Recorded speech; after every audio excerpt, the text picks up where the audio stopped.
ফাতাতুস সালাতু আলাল মাইয়্যিতি ক্বাবলা দাফনিহি, দাফন করার আগে, দাফন এখনো হয়নি, গেলেন আপনি, দেখছেন যে জানাজা হয়ে গেছে, এখন করবেন কি? আমাদের দেশের লোকেরা জানাজা পড়ে না, কি করে? যাক, জানাজাটা পেলাম না, দাফনটা তো করি, তখন মাটি দিয়ে চলে আসলো শুধু। না না না, বলছে সাল্লা আলা কবরিহি ইন কানা মিন আহলিস সালাতি আলাইহি ইয়াওমা মাউতিহি, যদি যেদিন মারা গেছে সেই দিন নামাজ পড়ার তার মধ্যে যোগ্যতা, মানে সে মুসলিম ছিল তাহলে, আর সে সাবালক ছিল, তাহলে কি করবে? সে কবরের উপর জানাজা পড়তে পারে। দাফনের আগে যদি হয় আর মৃতদেহ রাখায় আছে, আর একবার জানাজা হয়ে গেছে, আরেকবার জানাজা পড়ে, 10 জন আসলে 5 জন আসলে আপনার জানাজা পড়লেন সামনে রেখে, দাফন করা হয়ে গেছে, কবরকে সামনে করে জানাজা পড়তে পারেন, যে কোনো অসুবিধা নেই। বরং রাত্রে নবী সাল্লাল্লাহু আলাইহি সাল্লাম মসজিদ নববীর একজন ঝাড়ু দানকারিনী মহিলা, ঝাড়ু দিত মহিলা, সে কানা তাকুমুল মসজিদা, মসজিদে নবী ঝাড়ু দিত, সে রাত্রে গভীর রাতে মারা যায় এশা পরে। নবী সাল্লাল্লাহু আলাইহি ওয়াসাল্লাম এশা পরে শুয়ে গেছেন, সাহাবীরা ভাবলেন যে একটা মহিলা ঝাড়ুদার ক্লিনার মহিলা মারা গেছে, ওর জন্য আবার নবী সাল্লাল্লাহু আলাইহি ওয়াসাল্লামকে আমরা জাগাইতে যাবো, আমরা জানাজা পড়ে দাফন করি, রাত্রি দাফন করে দিয়েছি। সকাল হয়ে গেছে, দিন হয়ে গেছে, তারপর নবী সাল্লাল্লাহু আলাইহি ওয়াসাল্লাম দেখছেন যে মহিলা তো প্রতিদিন ঝাড়ু টাড়ু দেয়, কালো মহিলা, বয়সিকা মহিলা ছিল, আরে মহিলা কোথায়, আজকে ঝাড়ু টাড়ু মসজিদে দেয় নাই? তো বলছে ইয়া রাসূলুল্লাহ, সে তো মারা গেছে, মাতাতিল বারেহা, গত রাতে মারা গেছে। আরে মারা গেছে, তোমরা আমাকে বলোনি? বলছেন নবী সাল্লাল্লাহু আলাইহি ওয়াসাল্লাম, আফালা আযানতুমুনি, আমাকে জানাওনি কেন?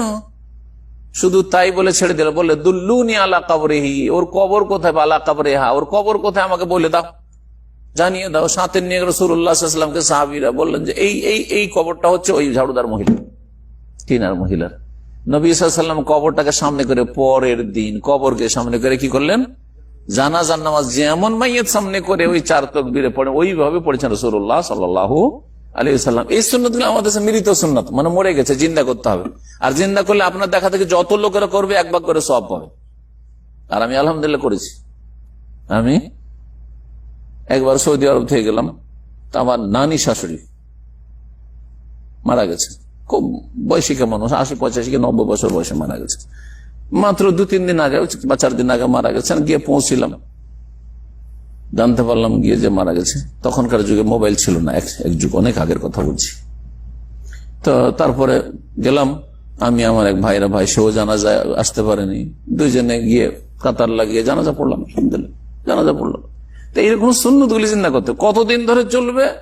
ওলামারা তখন ইজতিহাদ করে, যতদিন সাধারণত একটা লাশ সরে যায় না, কেউ বলেছেন যে 20 দিন 25 দিন, কেউ বলেছেন 1 মাস। হ্যাঁ, এমনকি নবী করিম সাল্লাল্লাহু আলাইহি ওয়াসাল্লাম ওহদের শহাদাদের উপর কয়েক বছর পরে জানাজা পড়েছেন। সুতরাং এইরকম মত আছে যে পুরনো কবরকেও সামনে করে জানাজা, যে জানাজা পড়েনি ওর জানাজা নসিব হয়নি। ধরেন আপনি আপনার বাবার ইন্তেকালের 5 বছর পরে ছুটি পেয়ে বিদেশ থেকে গেলেন, প্রবাস থেকে, আপনার মনের আকাঙ্ক্ষা আমার বাবার জানাজা পড়বো, জায়েজ, পড়তে পারেন।